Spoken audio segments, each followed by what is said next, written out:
Fresh every Tuesday for MSPs around the world. This is Paul Green's MSP Marketing Podcast. Hello, hi there, and welcome back to the show. Here's what we got in store for you this week.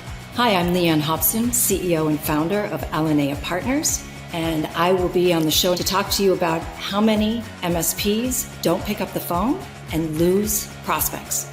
And on top of that interview with Leanne, we're also going to be talking about emergency lead gen. If you desperately need more leads in your business in the next 7 days, I've got 3 emergency lead gen options for you. Paul Green's MSP Marketing Podcast. Look, there's no easy way of getting into this one, so I'm just going to jump straight into it. If you're still doing any kind of break-fix work within your MSP, then you've got to get yourself off this drug. It is a drug, it's a habit. Break-fix work is a very unhealthy habit, and we need to clear it out of your system. Let me go back a couple of steps. I often talk to MSPs, I do interviews, I do Zoom calls. It's great to just talk to new people. And quite often you'll find people who have transitioned or are in the process of transitioning from break-fix over to fully managed services. And I think you would be, if you've done this yourself, if you've finished your transition and you're fully in the managed service space, I think you'd be kind of surprised just how many people are still going through that. I've spoken, just in the last couple of weeks actually, I've spoken to 2 MSPs. I say MSPs because they're really still break-fix shops, but they're very keen to move into managed services. They know that, in May 2023, that's where the game is at and has been for some time. So they're kind of doing that transition. But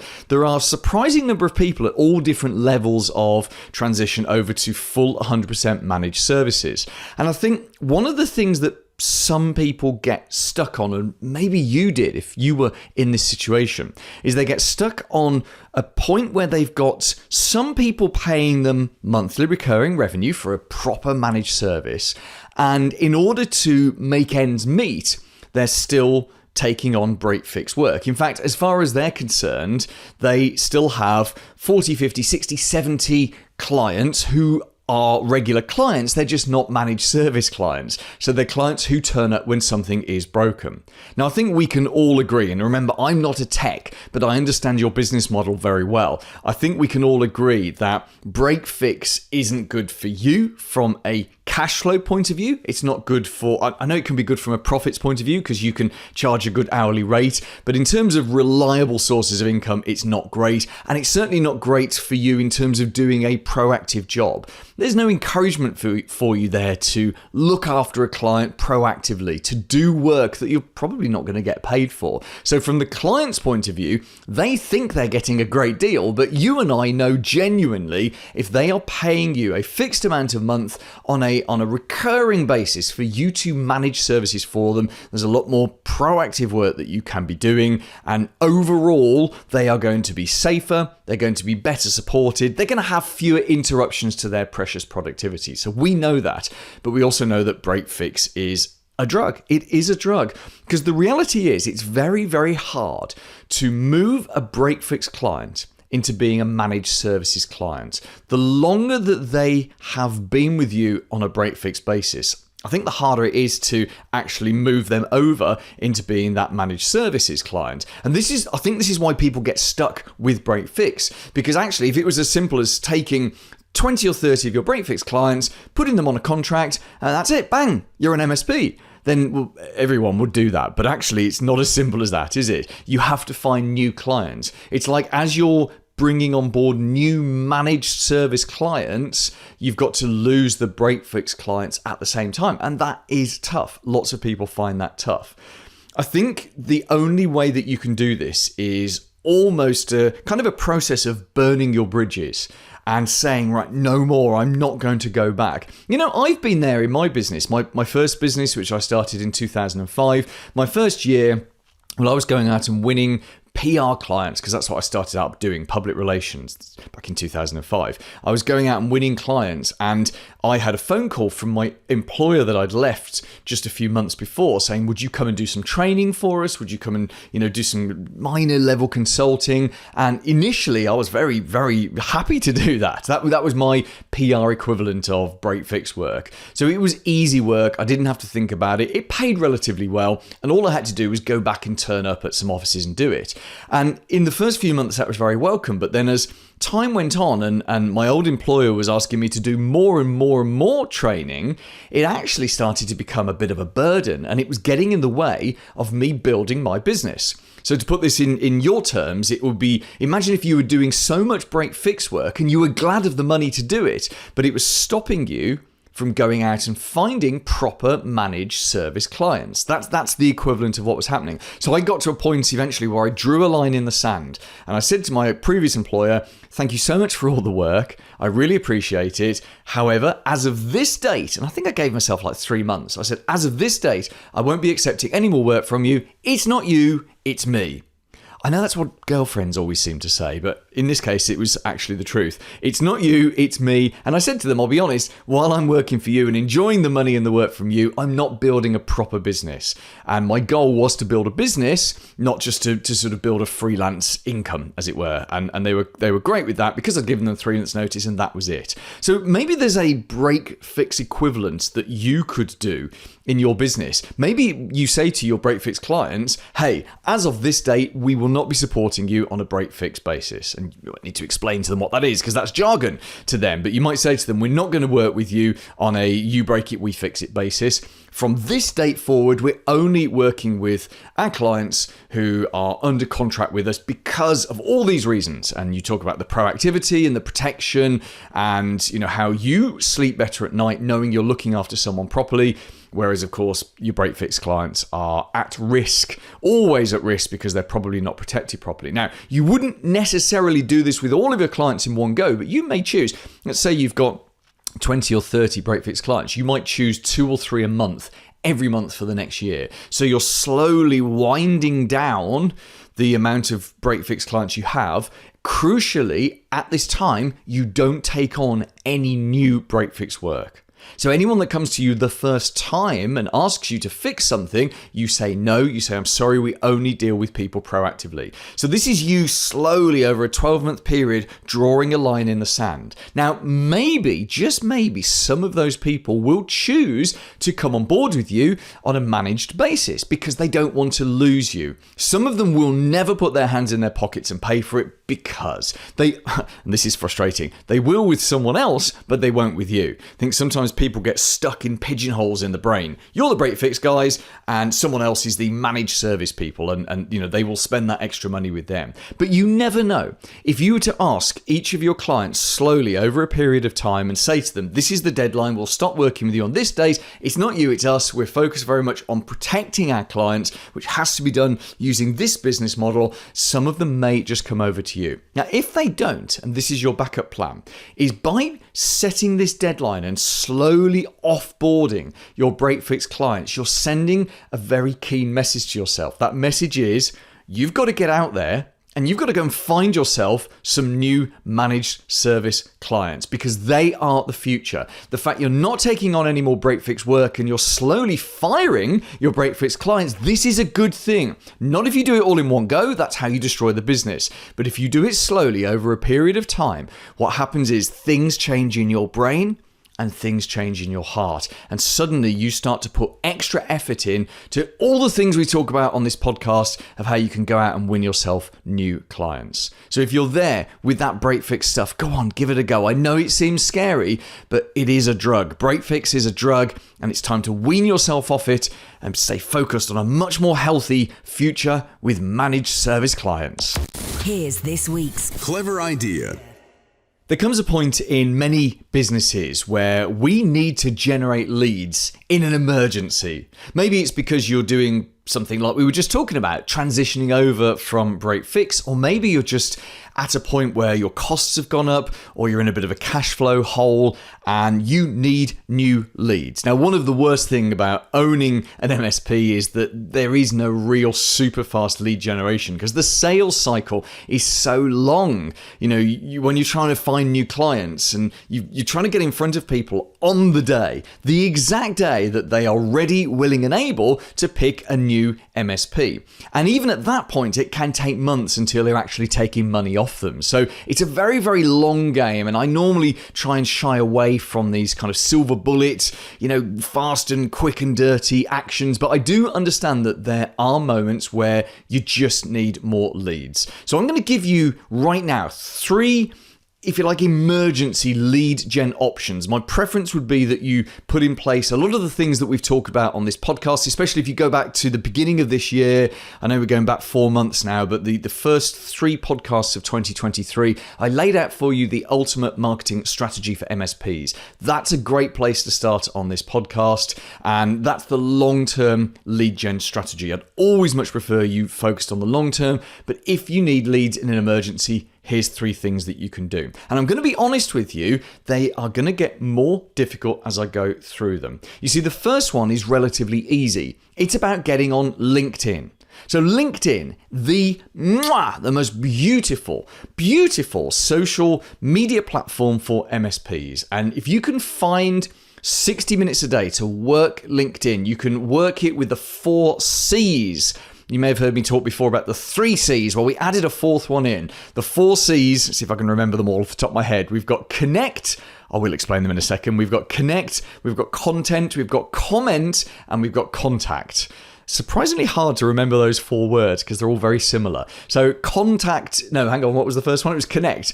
Every day, trying to connect to 7, 8 new people. Go and find someone who already has the connections, the people that you most want to do business with, connect to them, and then connect to their connections. So essentially, there might be like an Uber networker in your town who's connected to thousands of business owners and managers. Connect to them and then just go and connect to their connections. Simple as that. So connect is the first C. The second C is content. You post a piece of content every single day, 5 days a week. This is about being out there. It's about having a presence. It's about being active.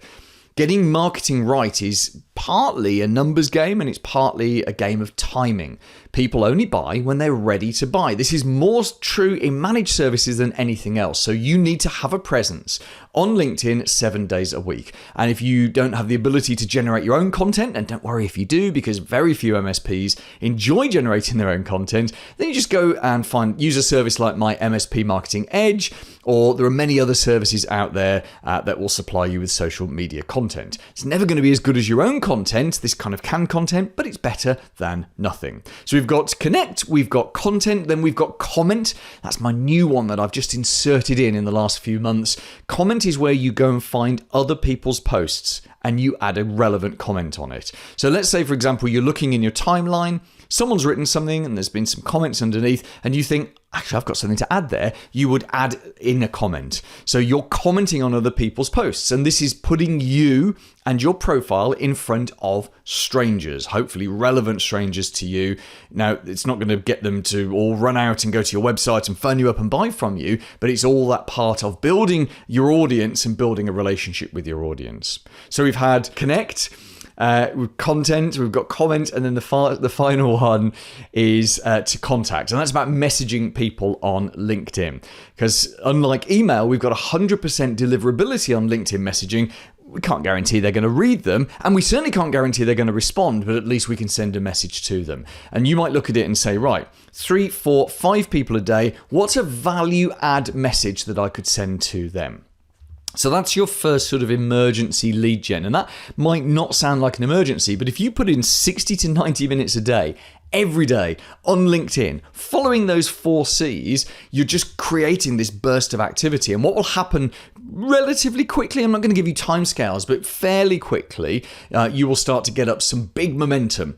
And the momentum on LinkedIn, especially as you're working the messaging, in fact, if you can do more, if you could do an hour in the morning and then do an hour at lunch and do half an hour at the end of the day. This is not mucking about on social media. This is using social media as a tool to build your audience and to build a relationship with the audience.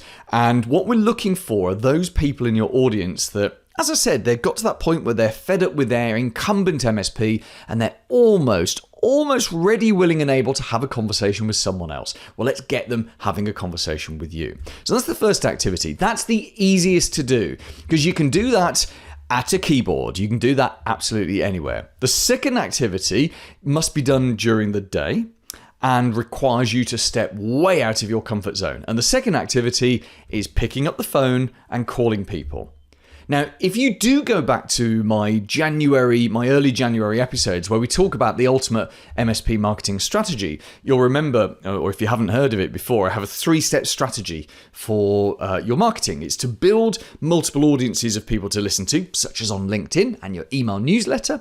Then you build a relationship with them, which is done through content marketing. And the final part is to commercialize that relationship. And for that, I recommend that you get someone to make outbound phone calls for you. So it's not selling, it's someone phoning up your audiences and ultimately they're trying to book a 15-minute Zoom with you.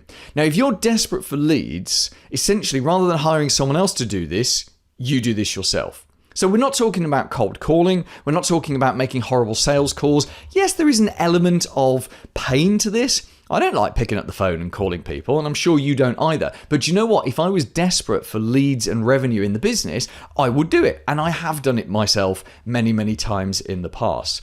You pick up the phone, you phone 10 or 20 or 30 people a day. You might get through to 1 or 2 or 3 of them, maybe more, and then you just have a conversation about their favorite subject. And their favorite subject, of course, is themselves and their business. So you don't talk about you at all. That's why this isn't selling. This is just connecting to someone and saying, oh, hi, yeah, we're connected on LinkedIn. I'm just phoning around a few people I'm connected with. I'm just wondering, how is business for you guys right now?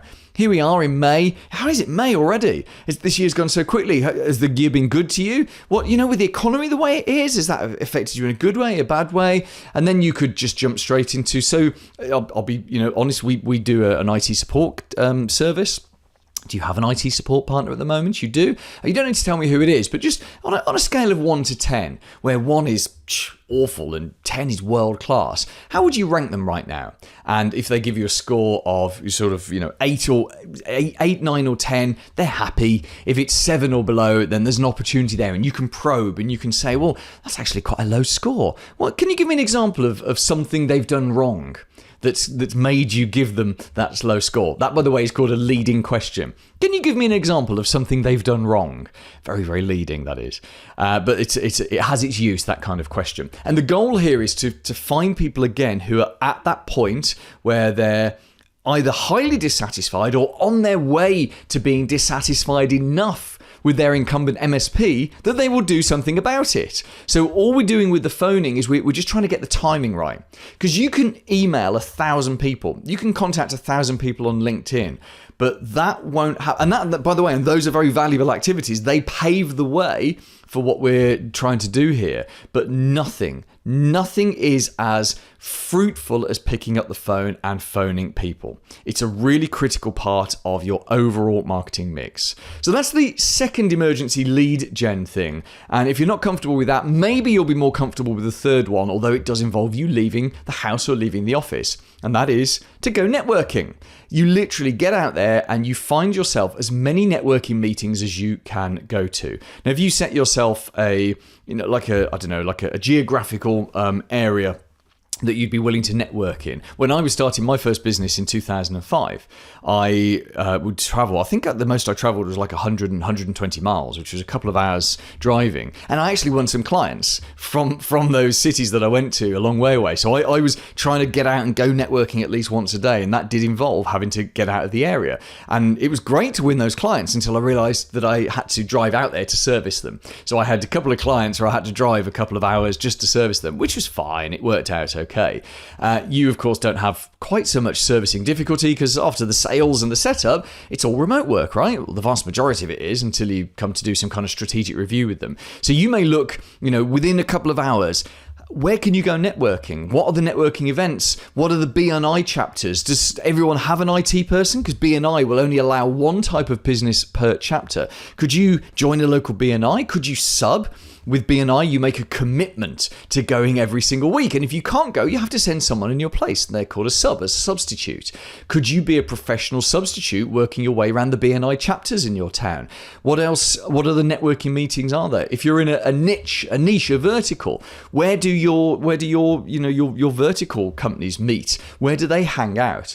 Networking is unpleasant for many people. I don't really enjoy it. I did it for a number of years and it was okay. It can be a great way, though, to meet people. And again, just like the phone, it shortcuts the relationship building and it shortcuts the finding people who are nearly ready, willing and able to talk to you and nearly ready, willing and able to buy. The thing with networking, as with all of this, is as much as it's a bit of a shortcut, there's still an amount of relationship building that has to be done. Don't expect to walk into a networking meeting for the first time ever today, meet someone and get a good referral from them that turns into, a six-figure sum tomorrow. It doesn't quite work that fast, but it will. Going and physically meeting people and having an overpriced, unhealthy breakfast with them is way, way more productive than just doing a bit of LinkedIn. So LinkedIn's a great thing to do, but it's digital. Everything that's digital is just slow and there's a lot of noise. Calling someone cuts through the noise a hell of a lot more, but actually physically meeting someone cuts through the noise like you wouldn't believe. You've got their full attention for a good 5 to 10 minutes, talking to them, shaking their hand, swapping business cards, having a coffee with them, or eating a bacon sandwich or whatever it is. And yes, that's the most distressing thing you might have to do for the day, but ultimately it's the thing that might bring in some emergency leads. And if you really do need some emergency leads, there are 3 things there that you can try. Paul's blatant plug. We've talked about some difficult subjects in this week's podcast, and if you would like extra support, there is a group that you can join where you can get support directly from me and up to 2,000 other MSPs.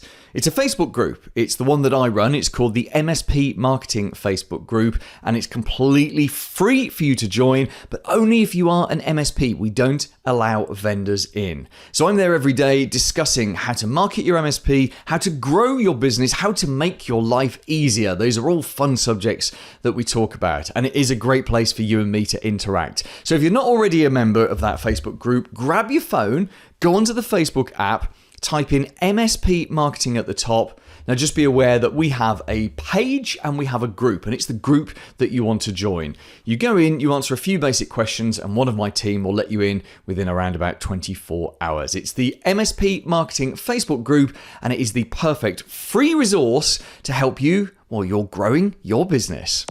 The big interview. Hi, I'm Leanne Hobson, CEO and founder of Alinea Partners, and I am a professional high-tech B2B shopper. And we got chatting on LinkedIn several months ago, and you hooked me into getting you onto this podcast by saying that you had essentially mystery shopped 700 MSPs, which means that you understand what it's like to be a prospect and to try to buy from lots and lots of different MSPs. Now, that's just mind-blowing, and I know that some of the things you're going to tell us today will blow minds, because there are so many MSPs listening to this who are making it far too hard to buy from them. And it's not as if people are queuing up day and night to buy from an MSP in the first place. Before we get on to that, tell us a little bit about your background. So what makes you a professional shopper? So as you can hear, I started in the States doing high-tech PR a number of years ago. I then moved over to Europe and worked for IBM, learned all about buying and selling PCs, and then I went to Lucent Technologies and learned about buying and selling from telcos and all about the channel. And I spun with Avaya and learned about moving from selling hardware into selling software. And when I left the company, one of the things that I decided to do is establish that while we can do sales enablement, channel development, and strategic marketing, we had some pretty strong background in trying to purchase hardware and software from different companies. And the reason that we had this was because of a PR gag. We decided that we wanted to do a Christmas card for Lucent Technologies. And so I had my team secret shop 50 different Lucent partners and listen to their music on hold and rate it. So it was a bit of a gag, but we learned a lot about who had music on hold, who was running ads, which was very annoying, and who had nothing, and also who picked up the phone. So we took that learning, and actually Microsoft, which is a client of ours since 2006, asked us if we could prove or deny what McKinsey and Jay Bain were saying about if you improve customer experience, can you move the needle on revenue? And I thought, well, our tagline is a different train of thought. Let's do things differently.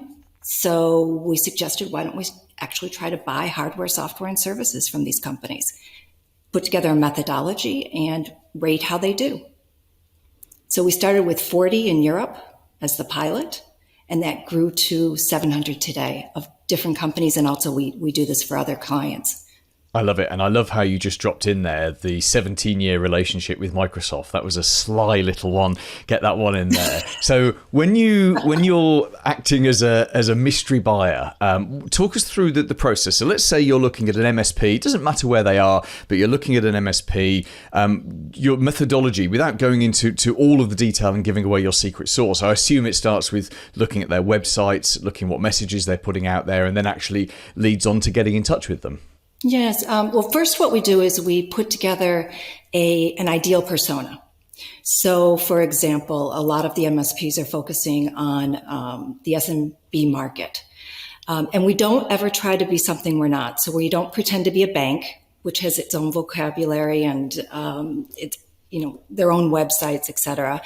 But we do shop as a real company. So if they're savvy about using Google or LinkedIn, then they'll find us, or at least the company that we shop as. So we sit down and we say, okay, who and what are the drivers? What would they be looking for? What's the deal size that this would represent? That way, at the end of the experience, we can say it was this add to your revenue or this loss.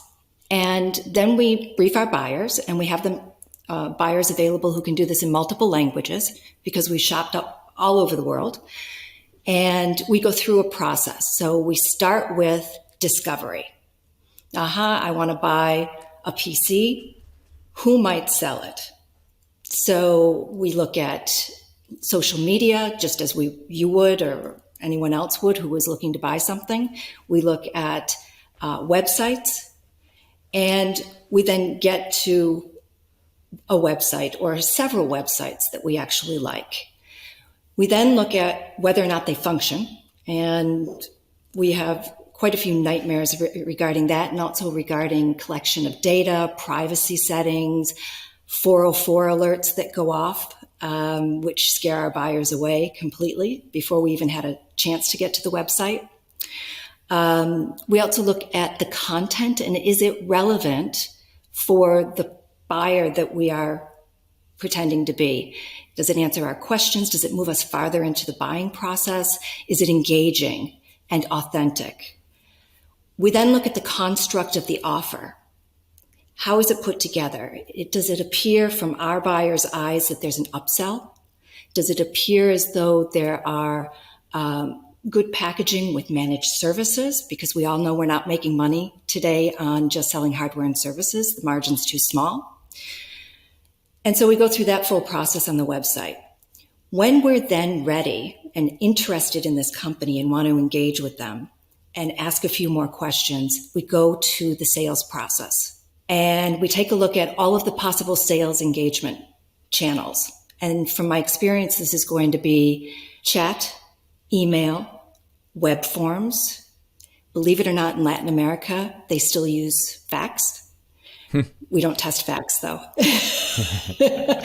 And then telephone. So if we're buying a walkie-talkie from Motorola Solutions partners, then maybe we have one call.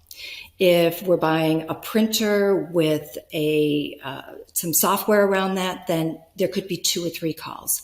And if we're buying Azure from Microsoft, then it could be 3 or 4 calls, depending on whether it's just moving to the cloud or they're actually looking at building out a consultancy practice on data. Once we get through that process, we then look at either 100% purchasing on the web, if that's possible, if they have a marketplace, or getting a proposal.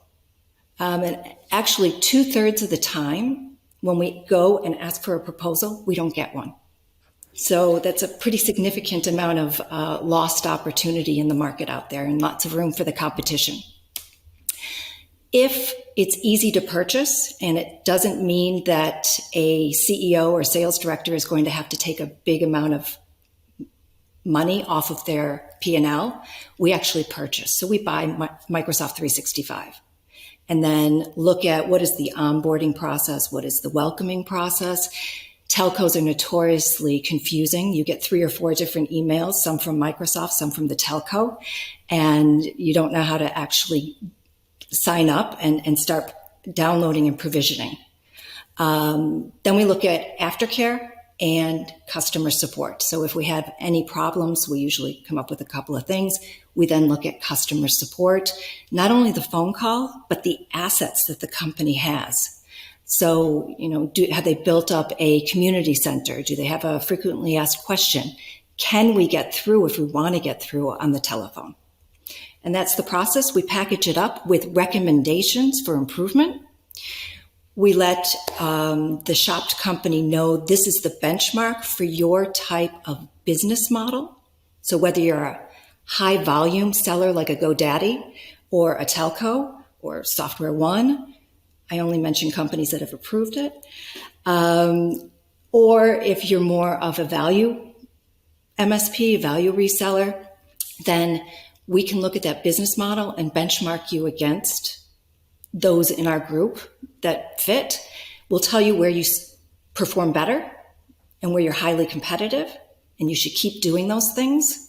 And then we also tell you where things were a little bit confusing or could have been a little smoother, or where we know that you're losing prospects. And that's what we call our prospect abandonment rate. So do you know, these are prospects that you've lost before they even hit the CRM system. And this is such valuable intel because it's really hard for any business owner to stand back and, not. I think once you know everything about the business, to then experience the way that the business markets and how you sell, it's very difficult to do as a business owner because you already know everything. Now, Leanne, let's focus in just on MSPs because I know you work across the whole technology spectrum, as it were. You and I were having a conversation just before this interview, and I was saying to you that we have lots of members of our MSP Marketing Edge service in the US, and it's not an infrequent thing for a member of my team to phone an MSP in the US, during their opening hours. We're not talking about, because I appreciate we're in a different country, but not talking about extreme hours, but during normal working hours, and more often than not, an MSP that we call in the US will not answer the phone. There's no answer phone, which in itself is bad, but they just no one ever answers the phone. And when we were talking about this, you were saying that was your finding as well. Can you sort of give us the headline horrors, the things that far too many MSPs are doing wrong, which is literally creating friction and killing sales? Yeah, so we go through that process, as you say. First, we find out that there's no phone number on the website. Very common mistake. People think they're all Amazon and therefore don't have to put any contact details. Once we get in there, and I would say the majority of companies have one sales channel. And remember, I mentioned chat, email, web forms, and telephone. One of them doesn't work in approximately 7 out of 10 times. Wow. And so we send in an email request and we never get a response, or even a web form and we don't get a response. Now, the thing to think about with that is we don't ever get a response. So we may shop a company, deliver a report in 3 or 4 weeks, and then never hear from that company again. So it's a systematic problem within the industry. When it comes to telephone, it's quite often that we sit on hold, we can't get through. We then get through to a receptionist who bounces us to another department. Quite often it's the wrong department. And depending on where you are in the world, between US, you were talking about that, and maybe Germany, you will get different levels of aggression when you bounce and say, listen, I was transferred here. Can you transfer me to the right department if you're the wrong department? People will actually be actively aggressive if you bother them during the day to talk about wanting to buy something from them. Yeah. In the beginning, we had the experience that we would try to contact some companies as many times until we get through to a correct salesperson. And we stopped that because we were hitting numbers like 9, 16, 27 plus. And so now I have my buyers just try 3 times with each channel. Because, of course, that's more realistic. Normal buyers won't contact someone 9, 15, however many times they will try once. And if they don't hear anything, they'll move on to someone else. If you could wave a magic wand, Leanne, and make all MSPs do one thing better as a result of all of your research, what would that one thing be? Pick up the phone. And sorry, can I have 2? Please get a proposal out. 2/3 of the times we never get a proposal. And that's just such a lost opportunity because it's a profit hit. If you put your website together, get me to call you, have a conversation with me or one of our buyers, and then never follow up and send the proposal, then, that's a profit hit. Yeah, absolutely. I'm going to turn your 2 down into 1. I'm going to turn it into communication, better communication. Pick up the phone, answer the emails, send out the proposals. Essentially, I think the business owner needs to systemize contact with prospects. They probably have systemized contact with their existing clients, but there's no system for if someone sends an email and the boss is away for a day, what happens to that email? Who picks it up? Who responds to it? It shocks me that in 2023, any business would have a position where their phone isn't answered. You'd think, every phone system in the world, after 3 or 4 unanswered rings, it can move over to a call answering service. I thought this stuff was standard, but by the sound of it, it clearly isn't. And it's what we're selling. So we should be experts in this. We hear quite often that, it is the technology because there are patchwork, bespoke systems that are put together to represent the organization. We get PBXs that are too old. Once your PBX, if you're going to rely on hardware and your PBX is over 5 years old, then their chances are you're going to miss calls. So either get a new PBX or go to the cloud. There are lots of really good solutions out there. You're probably selling some of them. We get people who are overwhelmed. There's a lot of resourcing issues. And so the phone keeps ringing and I can only answer so many calls. Well, somebody needs to look strategically at that and make sure that the right processes are set up, but also that the right workload is set up within the organization so that the salespeople can respond and react as needed and as desired by the company. Yeah, but I think the technology one that you mentioned before, I think that's an excuse. Blaming your technology for a lack of response, to me, that means that it's just not a priority for the business owner, and so it hasn't become a priority for the business. The reality is most MSPs have so few leads coming in, so few inquiries, that they should be, on top of every single one the second they come in. Because if someone phones you now or submits a web form now or live chats you now, the opportunity is now. And unfortunately these days, fast very much beats slow. Unlike the old days when it used to be that big beats small. That's all gone now. It's absolutely about fast beating slow. Okay, Leanne, thank you so much for this. Let's wrap this up here because I figure we could keep talking about this and it would just get worse and worse and worse. This does, by the way, present a massive opportunity for 1 or 2 MSPs in every single area. I've said this about all marketing right from the start, which is if you can get a little bit better than your competitors in your marketing, in your customer service, in the way that you do business, that will give you a massive advantage over your competitors because often a lot of your competitors just aren't doing very well. And I think that's quite an exciting thing. And let's finish the interview on that positive note. Leanne, just briefly tell us a little bit what you would do for MSPs if they were to contact you, and what's the best way to get in touch? Yeah, sure. You can contact me on LinkedIn or through my email address. We could then have a conversation, set up your own persona, your own deal size, and identify whether you want to be shopped directly, or if you actually have other partners that you work with and you want to shop them, we can do that as well. And the discussion takes usually about 30, 40 minutes. We then go away and we shop, and we bring back a report within 2 to 4 weeks, depending on how many shopping experiences we're going through at the time.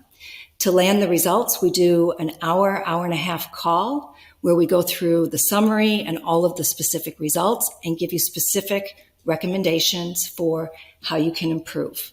Because we all know we're moving really fast, and if we can save a CEO, a sales director, marketing manager time by saying, don't focus here, this works, focus here instead, and fix that, then we'll have done our job. Paul Green's MSP Marketing Podcast. This week's recommended book.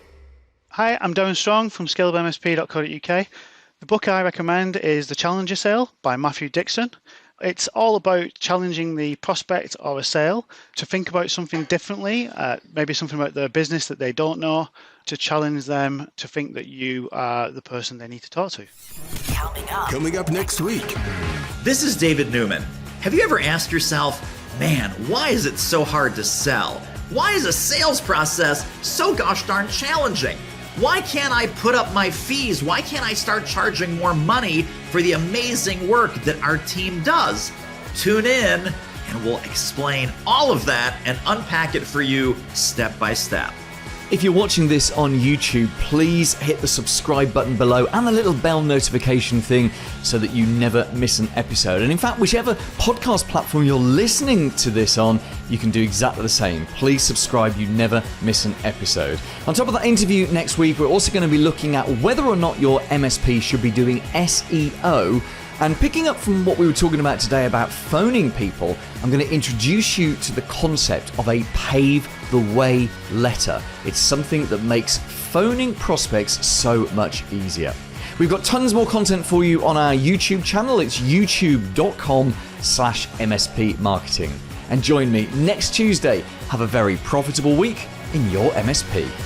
Made in the UK. For MSPs around the world. Paul Green's MSP Marketing Podcast.